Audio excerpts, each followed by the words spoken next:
I never expected to find myself in this situation. It all started with a simple scroll through Facebook Marketplace, looking for a cheap used desk. As a freelance writer, I often worked from home and needed a better setup. I found a listing for a beautiful antique mahogany desk priced at just $50. Too good to be true, I thought. The photos showed a desk that looked pristine, with intricate carvings and a polished surface. The seller's profile was bare, with no profile picture and a generic name, John Smith. His only other listing was for an old mirror, also antique. I hesitated, but decided to message him. He responded quickly, saying he was moving out of town and needed to get rid of the desk as soon as possible. He gave me his address, an old house on the outskirts of town, and asked if I could come by that evening. I drove out just before sunset. The house was an old Victorian, standing alone at the end of a long, gravel driveway surrounded by tall, unkempt trees. The setting sun cast eerie shadows across the property. As I approached the door, I noticed it was slightly ajar. A faint, musty smell wafted out. I knocked, and a thin, middle-aged man with a gaunt face and hollow eyes answered. "You must be here for the desk," he said in a voice that seemed to echo in the stillness. He motioned for me to come inside. The house was dark and cluttered, filled with antique furniture covered in dust and cobwebs. He led me through a narrow hallway to a dimly lit room where the desk stood. It was even more beautiful in person, but there was something off about it. As I ran my hand over the surface, I felt a chill. "It's a lovely piece," I said, trying to mask my unease. "Why are you selling it so cheaply?" He gave a tight-lipped smile. "Just need to get rid of it. Bad memories." I didn't press further, eager to complete the transaction and leave. I handed him the $50, and he helped me load the desk into my car. As I drove away, I glanced in the rearview mirror and saw him standing at the edge of the driveway, watching me with those hollow eyes. That night, as I set up the desk in my home office, I noticed strange carvings on the underside. They looked like symbols, but I couldn't make sense of them.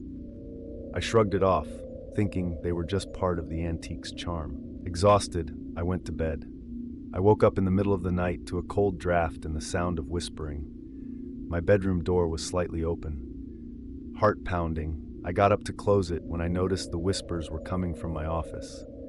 I crept down the hallway, each step feeling heavier than the last. The door to my office was wide open. Inside, the desk seemed to emanate a faint glow, the carvings on the underside now clearly visible and pulsating with an eerie light. I flipped the light switch, but nothing happened. The whispering grew louder, almost urgent. I approached the desk, and the temperature dropped. My breath came out in frosty puffs. Suddenly, I felt a sharp pain in my chest, as if an icy hand had gripped my heart. I stumbled backward, gasping for air, and the room went silent. The next morning, I convinced myself it was just a nightmare. But when I entered my office, the chill was still there, and the carvings seemed even more pronounced. Determined to understand what was happening, I took photos of the symbols and posted them on a paranormal forum, asking for help. Within minutes, responses poured in, suggesting everything from ancient curses to demonic markings. One message stood out. It was from a user named Watcher, who claimed to be an expert in the occult. "You need to get rid of that desk immediately," the message read. "The symbols are a summoning ritual. It's extremely dangerous." I felt a knot in my stomach. I messaged back, asking for more information. Watcher responded, "The desk was likely used by someone to summon a malevolent spirit. The fact that you're experiencing these disturbances means the ritual was incomplete, and the spirit is trapped, seeking a way to finish the summoning."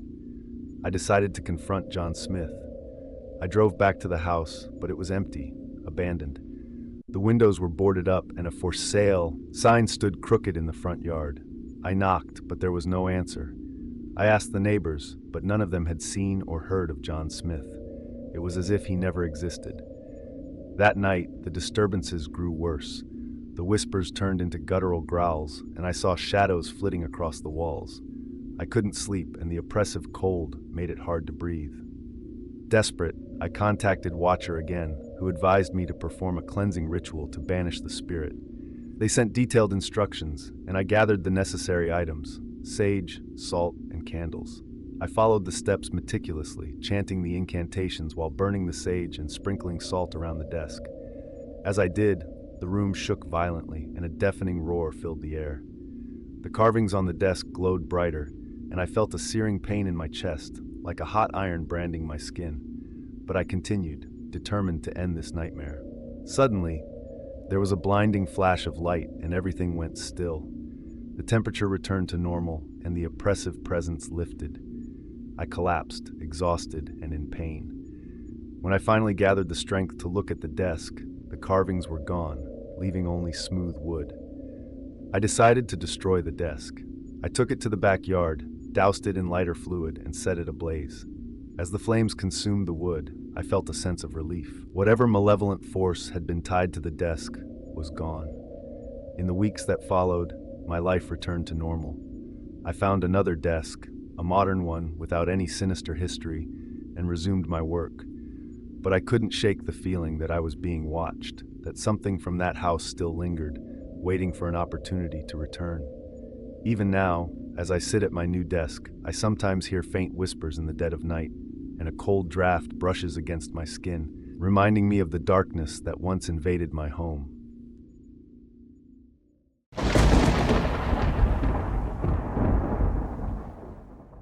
I never thought my love for vintage cameras would lead to something like this.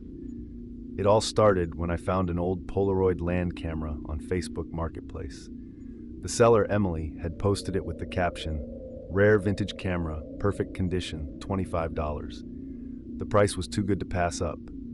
I sent her a message and we arranged to meet at her apartment that evening. Emily lived in an old, rundown building in a part of town I rarely visited. The kind of place where the paint peeled off the walls and the hallways smelled of damp and mildew. As I climbed the creaking stairs to the third floor, I couldn't shake the feeling that something was off. But my excitement over the camera pushed those thoughts aside. Emily's apartment was sparse, filled with secondhand furniture and stacks of old books. She was a thin, nervous woman in her early 30s, with dark circles under her eyes and a jittery demeanor. She handed me the camera, and it looked as good as new, just as she had described. "Why are you selling it?" I asked, trying to make small talk. She looked at me with a haunted expression. "I just need to get rid of it," she said, her voice trembling slightly. "I don't want it in my home anymore." Her answer was odd, but I didn't press further. I handed her the money and left quickly, eager to get home and try out my new acquisition. That night, I set up the camera in my living room. It was a beautiful piece of craftsmanship with a solid build and a simple, elegant design. I decided to take a few test shots around my apartment. As I took the first photo, the familiar sound of the camera's click and the whirring of the developing film brought a smile to my face. But when the first photo developed, my smile faded. The image was of my living room, but there was a dark figure standing in the corner, partially obscured by shadows. I glanced at the spot where the figure had been, but nothing was there. I convinced myself it was a trick of the light or a flaw in the old film and took another photo. This time the figure was closer, standing near the edge of the frame. I felt a chill run down my spine. I quickly took a third photo, my hands shaking.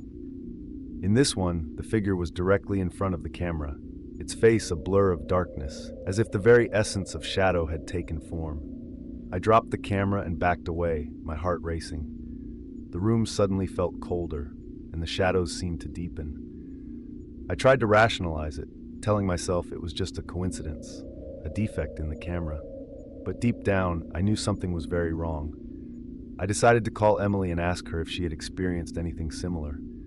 Her phone went straight to voicemail.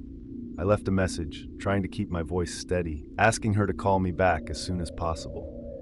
As I hung up, I noticed the shadows in the room seemed to shift and move on their own.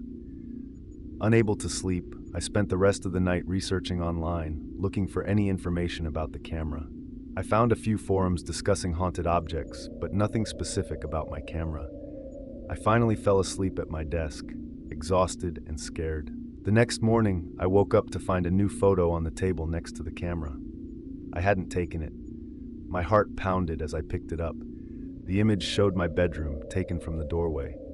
The figure was standing over my bed, its face still a blur of darkness. Panicking, I decided to get rid of the camera. I drove to a nearby park and threw it into a dumpster. I hoped that would be the end of it, but I couldn't shake the feeling that I was being watched.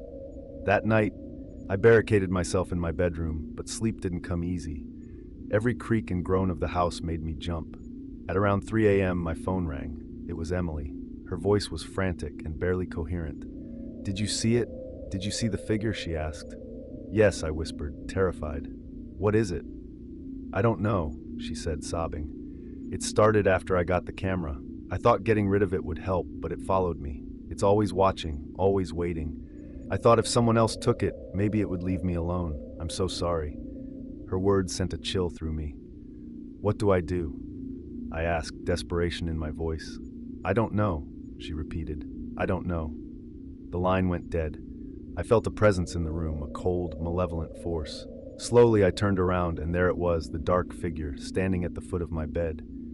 Its face was still a blur, but I could feel its eyes on me, burning with a silent rage. I grabbed my phone and ran out of the house, not stopping until I reached my car. I drove aimlessly, trying to escape the terror that clung to me. Eventually, I ended up at a hotel on the outskirts of town. I checked in, hoping to find some respite, but the figure followed me. Every time I closed my eyes, it was there, closer and closer. The photos started appearing again, slipped under my door or left on the bathroom counter. I was trapped, with no way to escape its relentless pursuit. I don't know how much longer I can keep this up. The dark figure is always there, watching, waiting. I can feel its cold presence growing stronger every day. Emily was right, it never really leaves. And now, it's only a matter of time before it gets me. If you ever find an old camera on Facebook Marketplace, be wary. Some things are better left untouched. Some pictures better left untaken.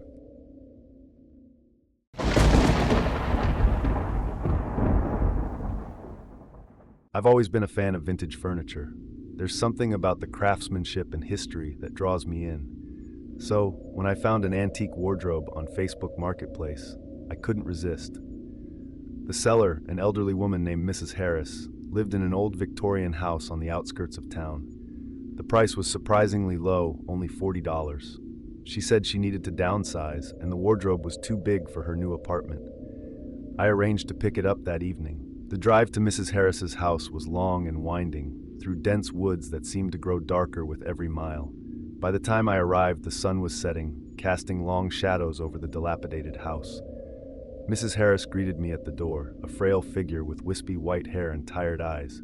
Come in," she said, her voice quivering with age. "The wardrobe is in the back room." The house was a maze of narrow hallways and dusty rooms filled with antique furniture and trinkets. The air was thick with the scent of old wood and mildew. Mrs. Harris led me to a small, dimly lit room where the wardrobe stood. It was a beautiful piece, made of dark oak, with intricate carvings on the doors. But there was something off about it, something that made the hairs on the back of my neck stand up. "It's a beautiful piece," I said, trying to sound cheerful. "Why are you selling it?" Mrs. Harris looked at the wardrobe, her expression turning grim. "It's time for it to go. I can't keep it any longer. It's caused too much pain." Her words sent a chill down my spine. Before I could ask her to elaborate, she turned and left the room. I hesitated, but my desire for the wardrobe won out. I paid her, and with her help, loaded it into my van. As I drove home, I couldn't shake the feeling that I was making a terrible mistake. That night, I placed the wardrobe in my bedroom. It was a tight fit, but I managed to rearrange the furniture to accommodate it. Exhausted from the day, I went to bed early. I woke up in the middle of the night to a strange sound, a faint whispering coming from inside the wardrobe. I sat up, heart pounding, and listened. The whispers were barely audible, like the murmur of a distant conversation. I told myself it was just the wind or the old wood settling. But the next night, the whispers returned, louder this time. I got up and approached the wardrobe, my hands trembling. The air around it felt cold, unnaturally so. I opened the doors, but there was nothing inside except my clothes. The whispers stopped as soon as I closed the doors. I tried to go back to sleep, but the unease lingered.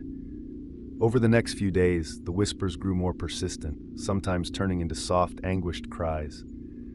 The cold around the wardrobe became more pronounced, seeping into the rest of the room. I started having nightmares, horrible, vivid dreams of being trapped in a dark, suffocating space. Desperate for answers, I decided to research the wardrobe. I found a local historian who specialized in antique furniture. When I showed him a photo of the wardrobe, his face went pale. "Where did you get this?" he asked, his voice shaking. I told him about Mrs. Harris and the house. He shook his head. "That wardrobe belonged to the Blackwood family. They were a wealthy family in the early 1900s. The eldest daughter, Evelyn, disappeared one night. The rumor was she had been locked inside the wardrobe by her jealous younger sister. They never found her body, but the whispers started soon after." His words sent a wave of terror through me.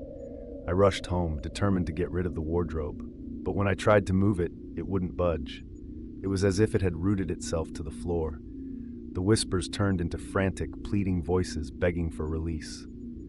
That night, the dreams were worse than ever. I dreamt I was Evelyn, trapped inside the wardrobe, scratching at the walls, screaming for help. The darkness was suffocating, and the sense of despair was overwhelming. When I woke up, I found scratch marks on the inside of my bedroom door and my fingernails torn and bloody. It was as if the nightmare had bled into reality. I knew I had to do something drastic. I called Mrs. Harris, demanding to know the truth about the wardrobe.